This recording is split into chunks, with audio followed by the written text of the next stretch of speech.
요한계시록 3장 7절에서 13절까지 말씀입니다. 하나님의 말씀을 받기 위한 우리의 마음의 고백을 드립니다. 우리의 형편과 마음을 가장 잘 아시는 하나님, 이 시간 주의 말씀을 받겠습니다. 말씀하여 주옵소서. 주의 말씀대로 나를 붙들어 살게 하시고 내 소망이 부끄럽지 않게 하소서. 아멘. 계시록 3장 7절에서 13절까지의 말씀을 교독하겠습니다. 하나님의 말씀입니다. 빌라델비아 교회의 사자에게 편지하라. 거룩하고 진실하사 다윗의 열쇠를 가지시니 곧 열면 닫을 사람이 없고 닫으면 열 사람이 없는 그가 이르시되, 볼지어다 내가 내 앞에 열린 문을 두었을 때 능히 닫을 사람이 없으리라. 내가 내 행위를 아노니 내가 작은 능력을 가지고서도 내 말을 지키며 내 이름을 배반하지 아니하였도다. 보라, 사탄의 회당 곧 자칭 유대인이라 하나 그렇지 아니하고 거짓말하는 자들 중에서 몇을 내게 주어 그들로 와서 내 발 앞에 절하게 하고 내가 너를 사랑하는 줄을 알게 하리라. 내가 나의 인내의 말씀을 지켰은즉 내가 또한 너를 지켜 시험의 때를 면하게 하리니 이는 장차 온 세상에 임하여 땅에 거하는 자들을 시험할 때라. 내가 속히 오리니 내가 가진 것을 굳게 잡아 아무도 내 면류관을 빼앗지 못하게 하라. 이기는 자는 내 하나님 성전의 기둥이 되게 하리니 그가 결코 다시 나가지 아니하리라. 내가 하나님의 이름과 하나님의 성 곧 하늘에서 내 하나님께로부터 내려오는 새 예루살렘의 이름과 나의 새 이름을 그이 위에 기록하리라. 함께 읽습니다. 귀 있는 자는 성령이 교회들에게 하시는 말씀을 들을지어다. 아멘. 빌라델비아라고 하면 사실은 요즘 분들에게는 필라델피아라고 하는 발음이 훨씬 더 익숙할 것입니다. 필라델피아. 베이글 좋아하는 분들은 그 베이글에 이 크림치즈를 아주 두껍게 발라서 먹으면 맛있죠. 필라델피아 크림치즈가 크림치즈 가운데서는 가장 유명하지요. 필라델피아 치즈케이크도 유명합니다.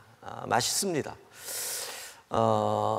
미국에 제가 전에 살았던 뉴저지 옆 동네가 펜실베니아라고 하는 주인데, 펜실베니아 주의 큰 도시 가운데 필라델피아라고 하는 도시가 유명하죠. 한 인구가 한 190만에서 200만 정도가 사는 대도시. 근데 이 필라델피아라는 이름의 출발이 바로 오늘 본문에 나오는 이 빌라델비아 교회입니다.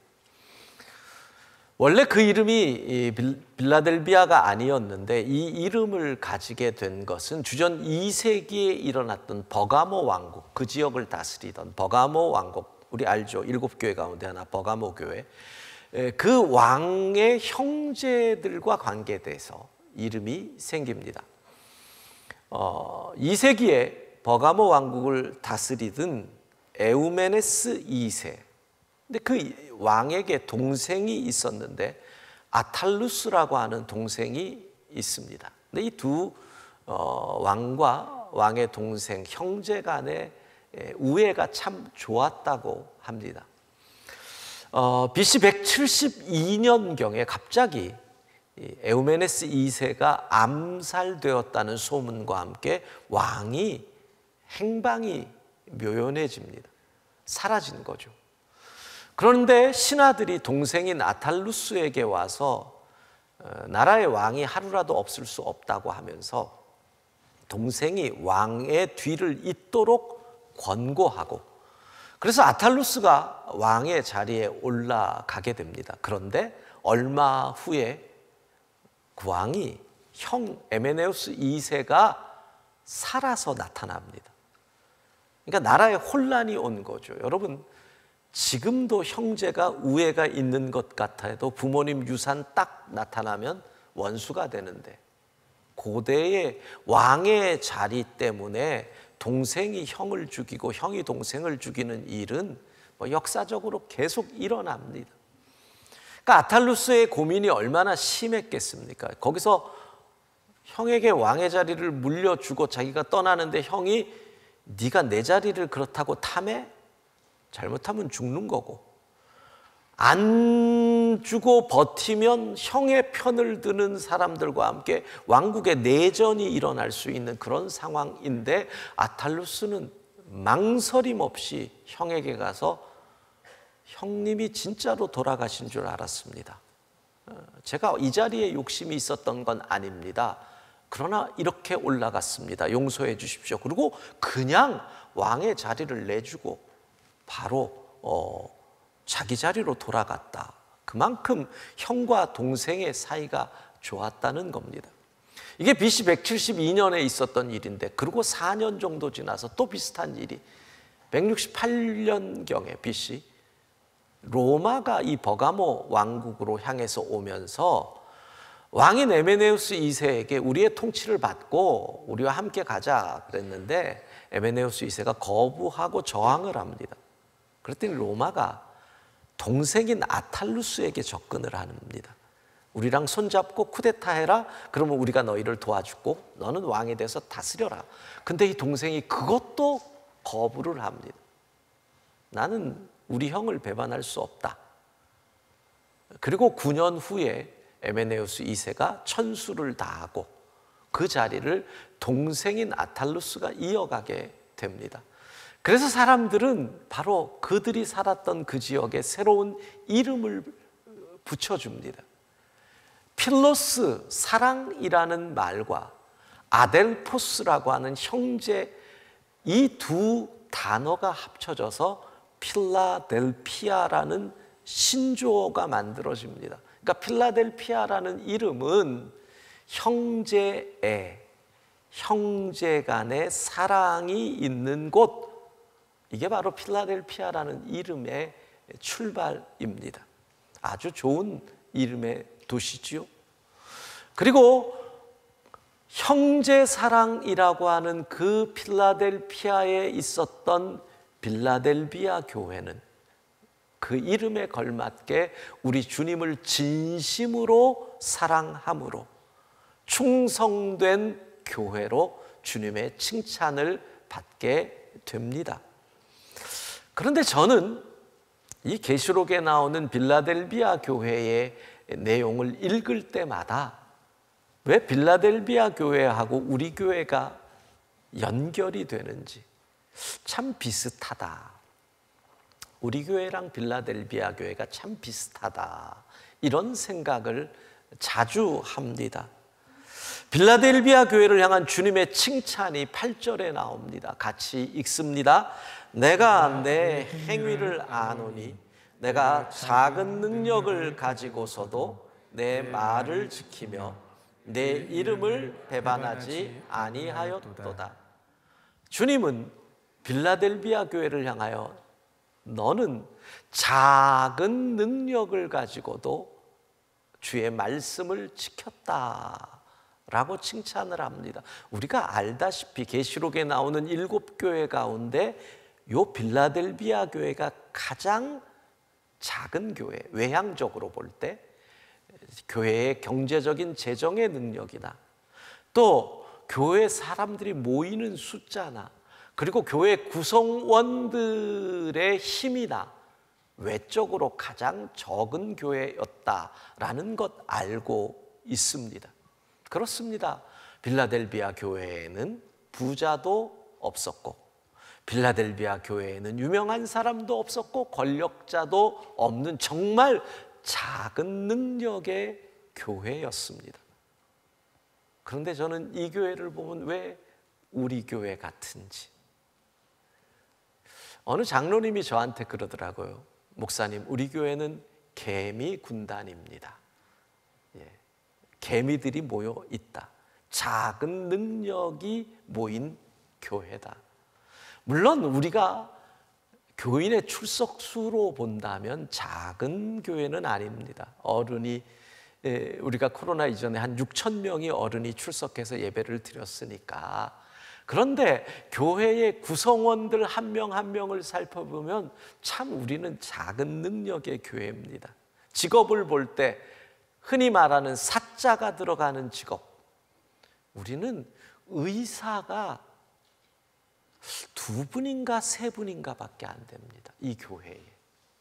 의사들이 말이에요, 도봉구에 개업하면서 집은 강남에 있대요. 참, 다음부터는 구청에서 강남에서 오는 분들은 세금을 더 받든지 하든지 해야지. 그렇게. 변호사, 저희 교회 변호사가 1분인가 2분인가 없나? 그렇습니다. 사자는 좀 있습니다. 목사. 힘없고 능력 없는 목사는 제법 있는데 정말 직업으로 말하는 사자는 저희 교회는 정말 없습니다. 정치인, 여러분, 구의회 의원도 한 명 없습니다. 국회의원 아니라, 도봉구 의회 의원 한 명 우리 교회에 나오면 무지 환영받을 텐데 한 명도 없습니다. 유명인, 연예인으로 유명하셨던 박용식 집사님 돌아가시고, 여러분, 전두환이랑 비슷하게 생겼다 그래서 핍박받았던 그 어른 있잖아요. 우리 교회 집사님이셨는데 별세하시고 우리 교회 연예인의 연자도 없습니다. 참, 권력자도 정치인도 아무도 없습니다. 부자, 정말 부자도 별로. 그러면 이 가운데서 어느 분이 나는 부자인데 그러면 그분 빼고 아무도 없는 겁니다. 이게 우리 교회입니다. 적은 능력을 가진 교회. 그런데 주님은 뭐라고 말씀하십니까? 내가 작은 능력을 가지고도 내 말을 지키며 내 이름을 배반하지 아니하였도다. 우리 영광교회 작은 능력을 가진 우리 성도들을 향해서 주님께서 너는 참 작은 능력을 가지고도 어떻게 내 말을 그렇게 잘 지켰니? 이 칭찬의 음성이 우리 성도들의 것이 되기를 소망합니다. 자, 작은 능력을 가졌다. 일반적인 의미로 무슨 뜻일까요? 빌라델비아 교회 그 시절의 상황으로 생각을 해본다면 작은 능력을 가졌다는 것은 첫 번째로 을이었다는 겁니다. 사회적 약자였다는 뜻이죠. 갑이 그렇게 많은 가운데서 빌라델비아 교회 교인들은 사용자의 뜻에 따라서 노동 착취를 당하던 하청 업체 직원으로 굽실거려야 하는 갑에게 휘둘릴 수밖에 없는 사회적 약자인 을이었습니다. 아마도 포도밭이 많았던 그 지역의 특성상 포도밭 농꾼, 일꾼들이 빌라델비아 교회 교인들의 직업이었을 확률이 상당히 높습니다. 약자. 또한 빌라델비아 교인들은 작은 능력을 가졌다는 그들의 능력은 자기 앞가름할 정도의 힘을 가졌던 사람들. 그냥 내가 수고하고 땀 흘리는 것이 우리 가족 먹고 살만한 정도의 능력을 가진 사람들, 소시민들이었다는 겁니다. 여러분 가운데 나의 작은 능력을 안타까워하는 분들, 내가 가진 작은 능력 때문에 부끄러워하는 분들 계시나요? 그들은 작은 능력을 가졌지만 주의 말씀을 지켰다라는 겁니다. 작은 능력을 가진 사람들이 자랑할 게 뭡니까? 말씀대로 살았다. 말씀을 지켰다. 이것이 우리의 자랑될 수 있기를 소망합니다. 그러나 작은 능력을 가진 것이 세상에서는 부끄러움이지만 그리스도인에게 있어서는 다른 의미입니다. 예, 세상에서는 작은 능력을 가졌다라는 것이 어떤 의미에서 부정적인 의미이지만 성도들에게 있어서는 다른 의미가 된다는 것입니다. 무슨 뜻일까요? 첫 번째, 작은 능력을 가졌기에 그들은 크신 하나님을 신뢰할 수밖에 없었다는 겁니다. 생각해 보십시오. 인간은 내 힘으로 컨트롤이 되는 문제가 나오면 하나님에게 잘 엎드리지 않습니다. 여러분들이 예를 들어 손가락 하나가 삐끗했다 그러면 그냥 병원에 갑니다. 그러나 암에 걸렸다 그러면 무릎을 꿇습니다. 왜? 내 능력으로 감당할 수 없는 문제가 다가오면 하나님을 찾습니다. 그러니까 작은 능력을 가졌다, 갑에게 늘 당한다, 사회적 약자다, 나는 부족하다, 이런 사람의 입장에서는 하나님을 신뢰하지 않고는 한 걸음도 걸을 수 없다는 것입니다. 하나님을 신뢰하지 않고는 이 땅에서 살아갈 수 없다는 것입니다. 그래서 빌라델비아 교회 교인들은 하나님을 의뢰할 수밖에 없었던 것입니다.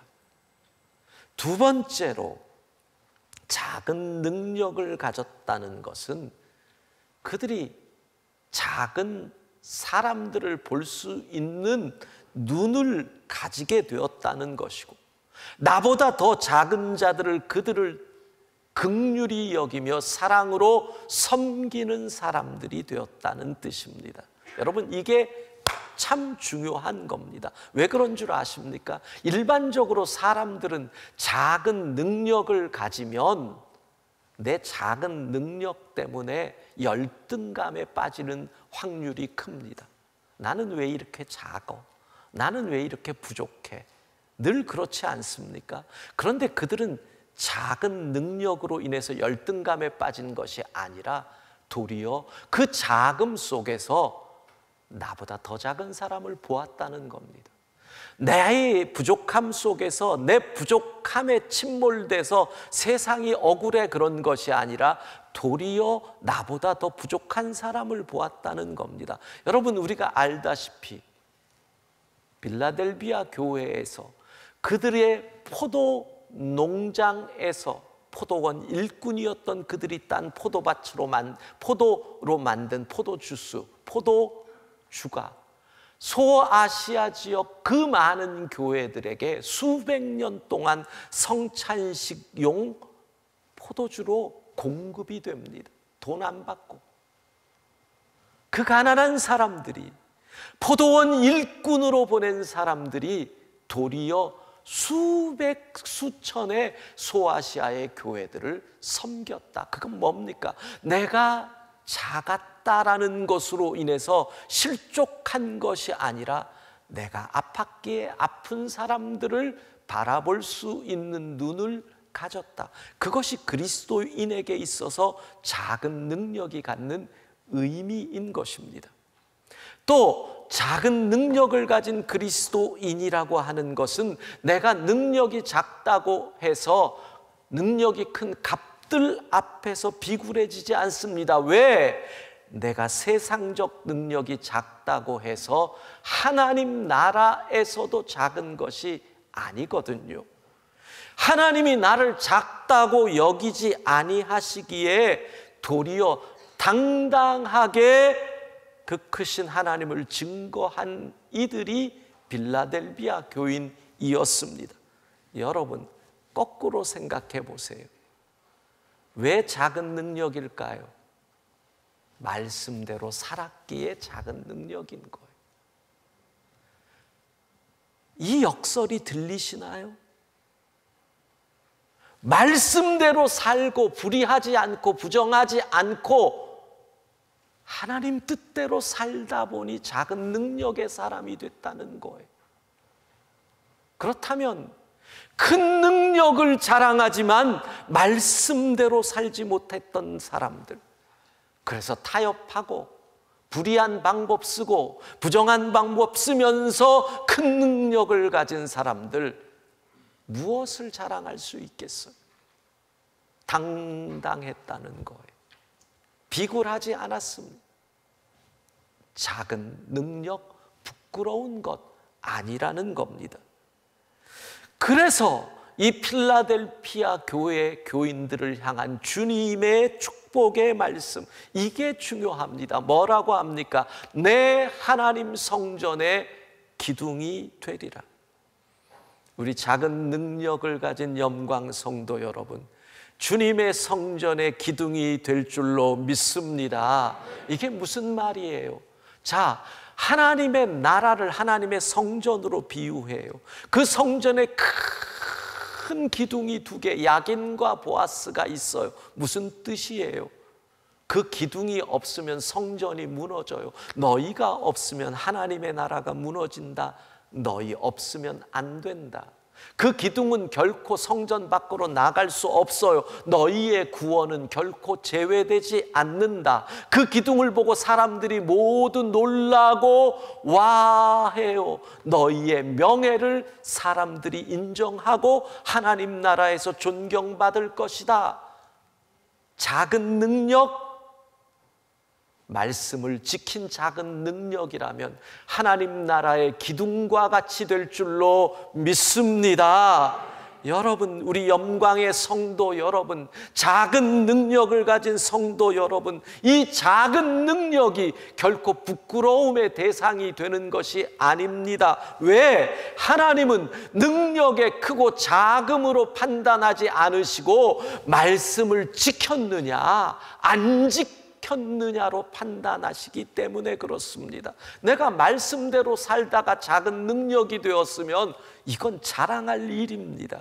내가 큰 능력일지라도 말씀 안 지켰으면 이건 부끄러운 일입니다. 우리의 판단의 관점이 달라져야 됩니다. 성경에 보면 나오는 5달란트, 2달란트, 1달란트 비율을 생각해 보십시오. 우리는 내가 1달란트밖에 없다고 늘 비교하며 절망하고 화를 냅니다. 그러면 결국 뭡니까? 왜 내게 1달란트밖에 안 주셨습니까? 이거잖아요. 근데 주님의 판단은 다릅니다. 왜? 주님이 주셨거든요. 주님이 나에게 1달란트밖에 안 줬는데 주님이 너는 왜 1달란트밖에 없냐고 나를 비난하실까요? 아니죠. 주님이 주신 겁니다. 그러니까 5이다, 2이다, 1다 비교하면서 서로를 절망으로 열등감에 빠질 이유가 없습니다. 중요한 건 뭐예요? 1달란트 작은 능력을 가지고도 말씀을 지킨다면 뭐라 그러실까요? 잘하였도다 착하고 충성된 종아, 칭찬을 듣는 거예요. 근데 우리 인간의 어리석음은 왜 쟤는 2이고 왜 쟤는 5인데 왜 나는 1야? 전혀 심판이 그걸 가지고 A, B를 주지 않는데 우리 스스로 판단의 기준을 만들고 그걸로 절망을 한단 말이에요.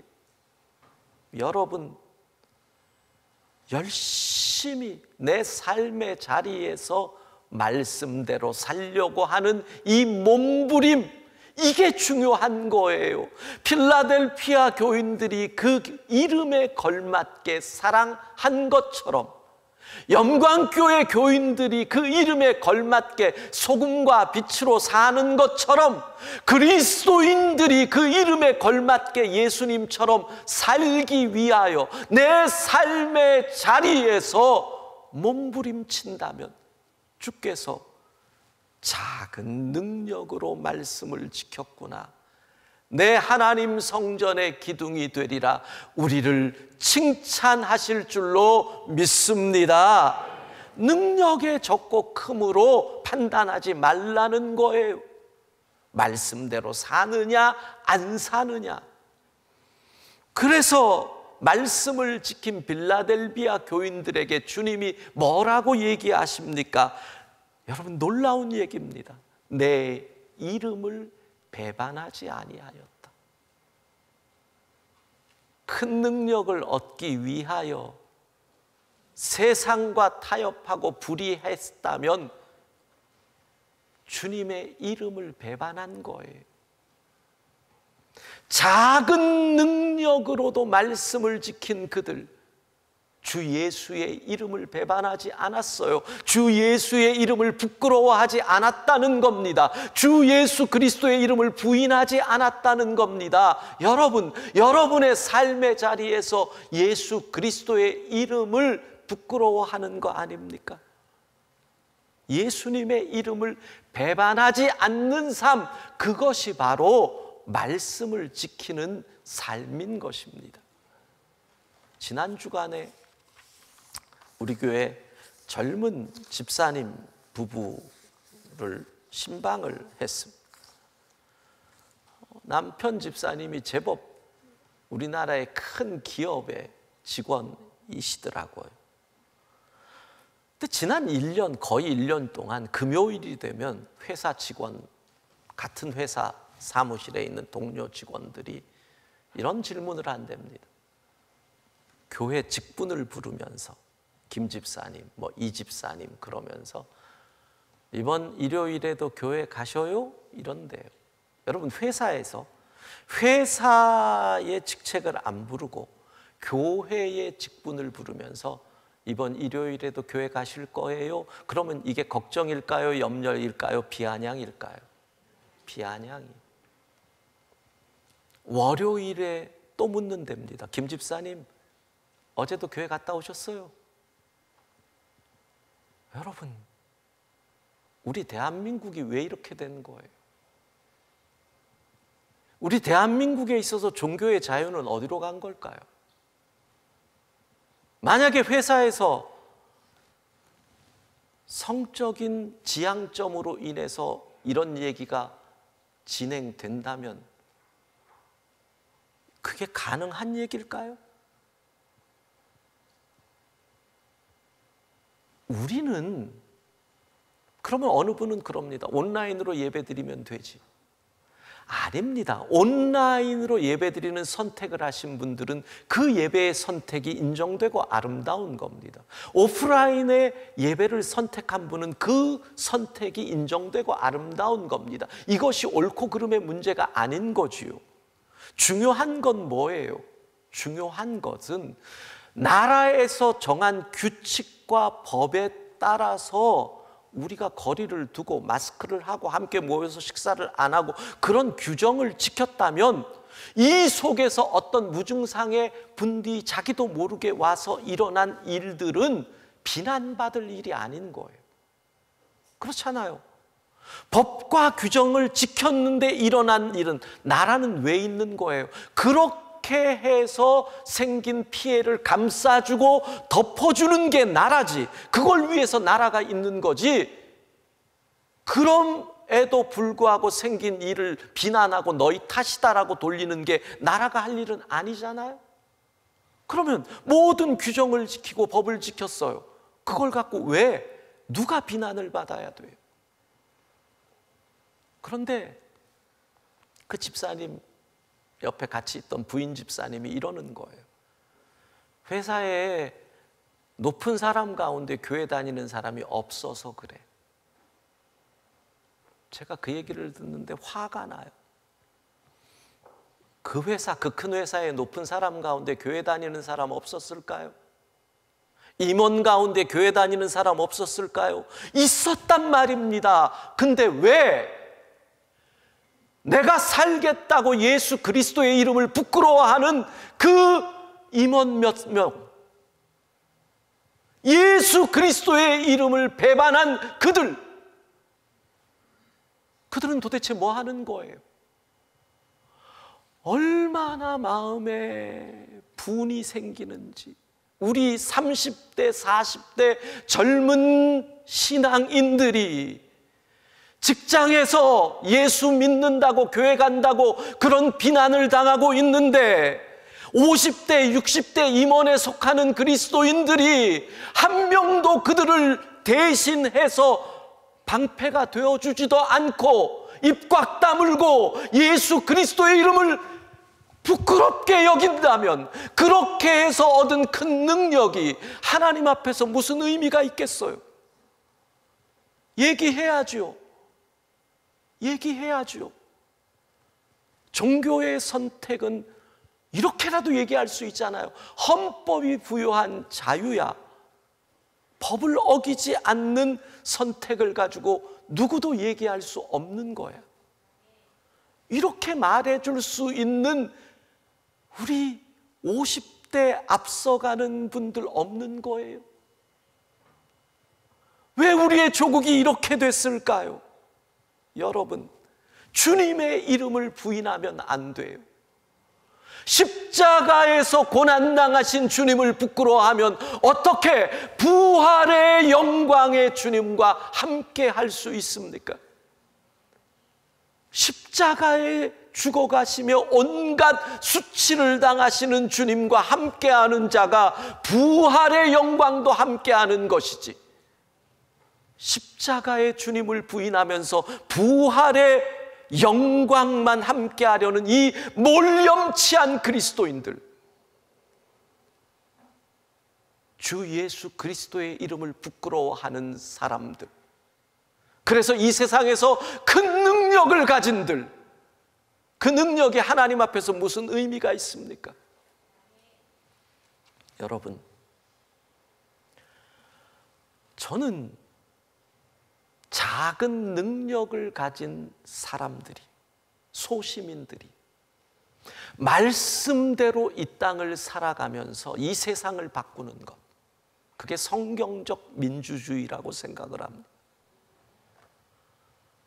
작은 능력을 가진 우리들이 말씀대로 이 땅을 살아가면서, 그리고 이 세상에 하나님의 공의가 역사하는 하나님의 나라로의 변혁을 꿈꾸는 것, 그 방법이 투표일 수도 있고, 그 방법이 내 삶의 자리에서 소금과 빛이 되는 것이고, 그 방법이 그리스도인다운 삶이고, 그러면서 이 땅을 바꾸어 나가는 것, 이게 성경적 민주주의잖아.